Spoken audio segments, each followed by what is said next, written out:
Hello and welcome to the Super Bowl edition of Electric Football. I'm Stu Pace, as always, with my buddy Steve Brown. Here we go, folks. This is the deal. All right.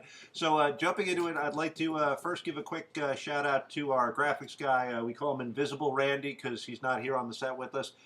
He did our intro. He's done the standing videos, for the EF Challenge. So we'd like to just say thank you, Randy. You've done a lot of good work for us. Great job, and he does it for the cost of nothing. Yeah, salaries here at Electric Football are not big.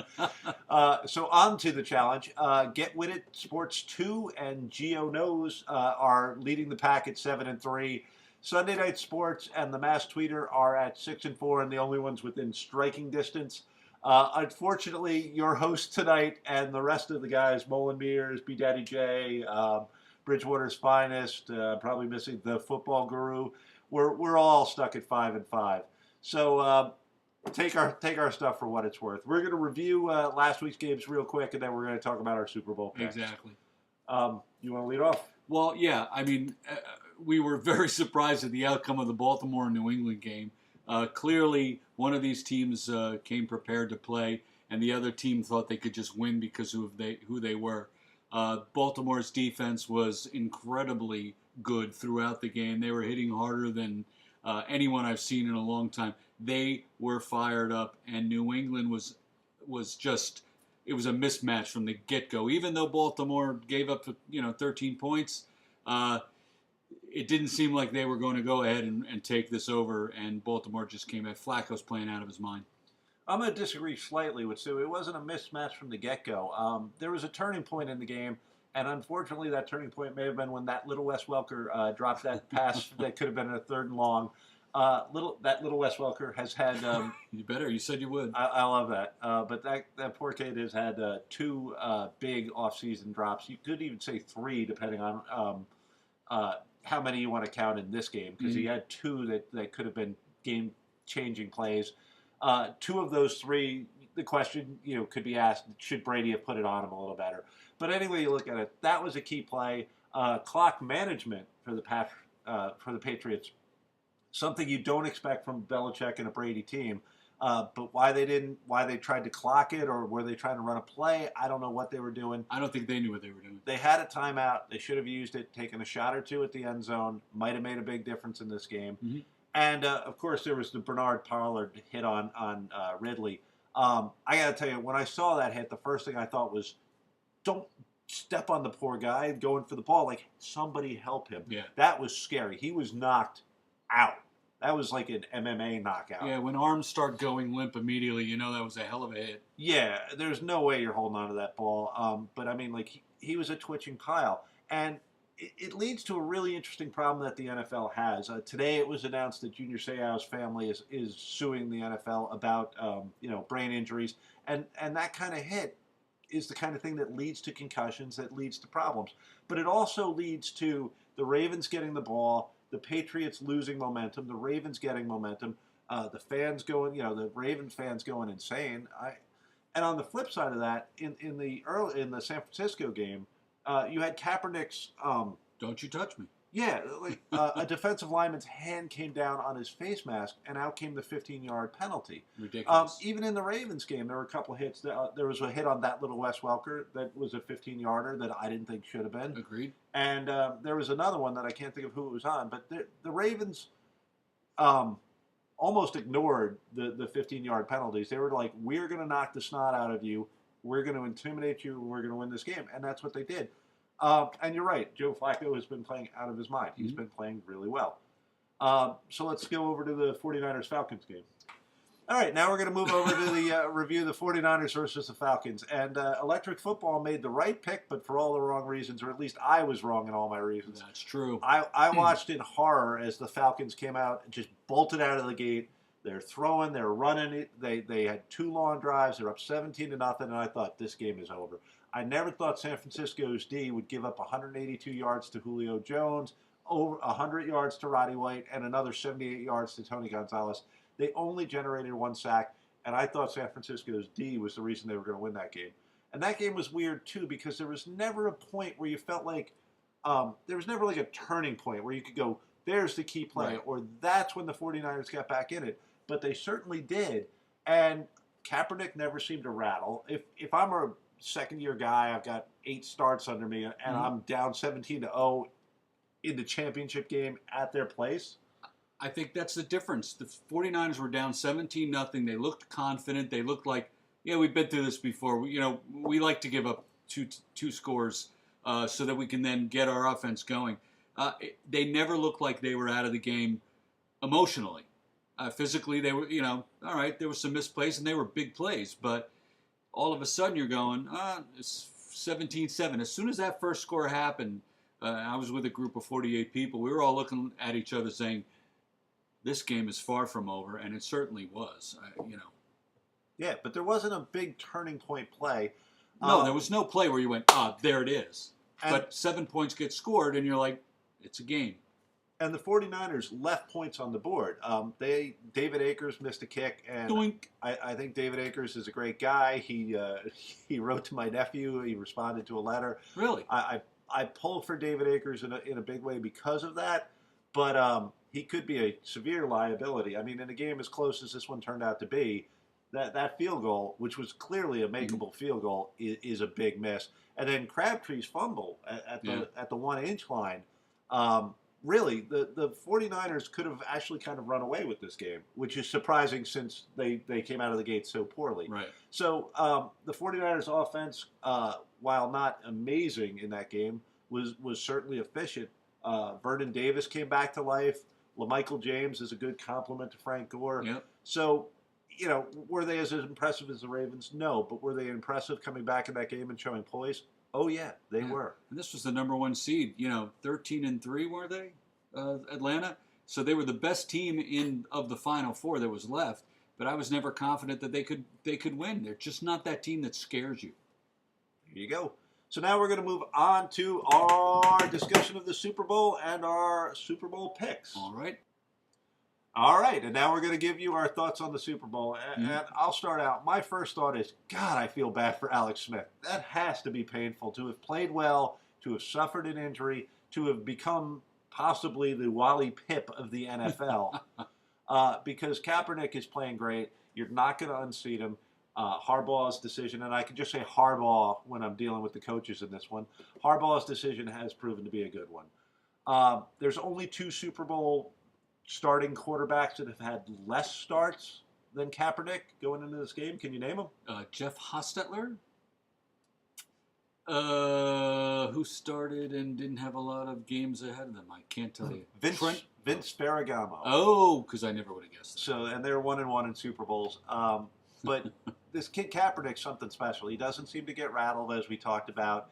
He's got a lot of good weapons around him right now. Frank Gore takes a lot of pressure off of him. And Vernon Davis showed back, he reemerged. Right. So San Francisco looks pretty set on the offensive side of things. A big question for the San Francisco D is, are the 2 weeks going to help Justin Smith get back to what he was pre-injury? And will that allow Aldon Smith to start getting some sacks? Because they just did not get pressure in that game. And that was a huge factor. That's true. And then can their secondary have a better showing against Smith and Bolden and Dennis Pitta than it did against Jones, White, and Gonzalez? Right.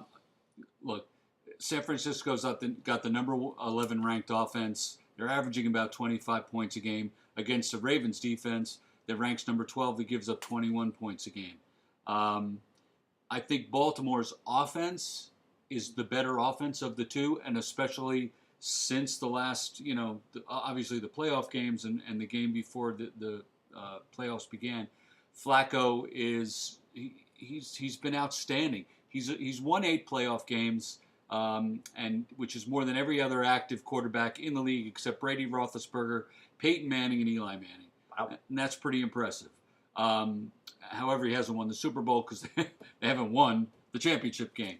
But that's pretty impressive for a guy, he was well thought of but not highly thought of coming out. And certainly when you mention those 4 other guys as the elite quarterbacks in the league, which I don't think you can argue, based on their Super Bowl wins and rings that they're all wearing, Flacco is in that group playoff-wise. He just has to take the next step. Now he's here. He's got the chance. He's got Ray Rice. He's got Torrey Smith.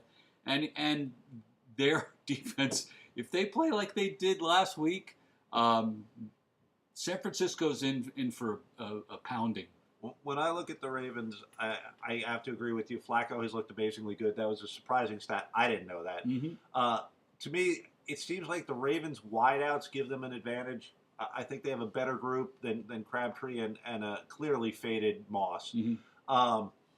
Vernon Davis is a better player than Dennis Pitta, but Dennis Pitta appears to be one of the most underrated guys. He's got 10 catches for 137 yards and 2 touchdowns in the postseason. He took the hardest hit that any Raven took and got up on the next play and caught a touchdown. Yeah, they're big boys. Anyone that catches the ball for Baltimore is a big man. Excuse me, Mr. Pitta, would you like some mayo on that? That was a shot. Yep. So I think that the Ravens might have a slight edge on offense, and what impressed us, the eyeball test, is what the Ravens D did. They've never looked meaner. Well, they haven't looked meaner recently. By the way, one sec. Ladies and gentlemen, the man we were talking about before, the guy who creates everything for us, is our pal Randy. That's Give Randy, it up. the graphics guy. Did a great job. We'll put our intro against anybody. And glad he's here because we can't figure out how to download the new one. Yeah, he's also going to give some editing help.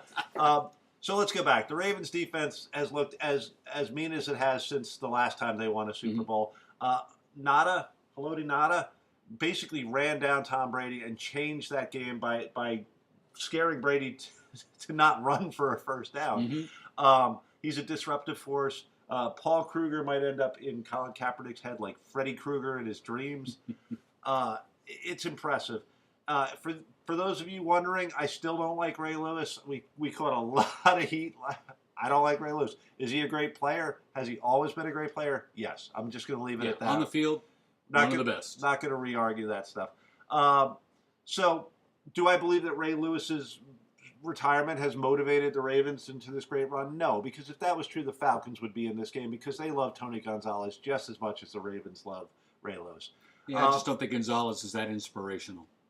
You know what? The guy's a quiet force. He's a Hall of Famer, first ballot Hall of Famer, one of the best tight ends ever. If you're going to make that argument for Ray Lewis, you have to make the same argument for Gonzalez, and I didn't hear it. Right. I think the running back spot is a push. I think Ray Rice is slightly more versatile. I think Frank Gore might be a little tougher up the middle.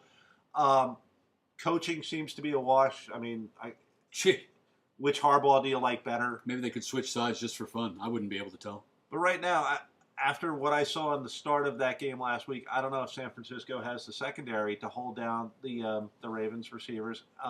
I think that's what gives them the advantage. I think the defense is on a roll, and I think that the Ravens win this game, and that the getting points, I'm taking the Ravens with the points. Yeah. It's the first time I think I've taken them in the playoffs, and I'm going to take them for the Super Bowl. Yeah, I mean, here's what changed. The Baltimore got rid of Cam Cameron. They promoted Caldwell to the offensive coordinator. They shifted around their offensive line, and it just seems that that Harbaugh made the right moves offensively because that's giving Joe Flacco all day. He is throwing, 50-yard rainbows down the field to wide-open receivers who are standing there 8 inches taller than the closest D-back that's covering him. And that's the difference. Ray Rice has been serviceable. He hasn't been great, but he's giving you enough of the rushing yards to give Flacco the ability to stand in the pocket because you never know what's going to happen. I'd say more than serviceable. That little move that got him the touchdown, he juked 2 Patriots, and he makes big plays on the screen passes. Yeah, he does, but he hasn't been as impressive. Gore's been very, very good in the playoffs. He's rushed for 209 yards and 3 touchdowns. Gore has been tremendous in these playoff games. Rice, you're not sitting after the game going, boy, if it wasn't for Ray Rice, you're going, man, that Flacco's having a great year. It shifted to Flacco. He stepped up. He's playing well. It's what needed to happen for Baltimore because imagine having Ray Rice and a confident Joe Flacco who could throw the ball 60 yards, hit a guy for touchdowns. I think it's a long day for both offenses. I don't think it's going to be a high-scoring game. But I think Baltimore not only covers with the 3.5, I think they win the game outright. All right, so Electric Football's official pick is the Baltimore Ravens. We're picking them to win outright. call your bookies, lay your money on San Francisco because we're 5-5 for the postseason. Yeah, watch the other guys. They're smarter. It's been a complete and utter joy. We hope you've enjoyed the videos. Yeah, thanks for watching. Great season for us. 17 weeks, playoffs. We've had a ball. We hope you follow us next year when we come back and you don't forget about us. I'd like to thank the men at the Fairlawn Cosmos Club for allowing us to build our set every week. We have this sturdy set that we use. It's magnanimous of them to let us use this little corner of the bar to shoot our show, and we give them a big shout out and a thank you to that. Randy, we think we have the coolest intro, and we'll argue that with you all day long. Thanks to Randy for all of that. Hit that little subscribe button, and we'll see you next season. We're folks. Electric Football. Good night. All right, let's talk about the Vikings in the offseason. Okay. What are they going to do? I have no freaking idea. Let's drink beer and make Randy do some editing. Okay.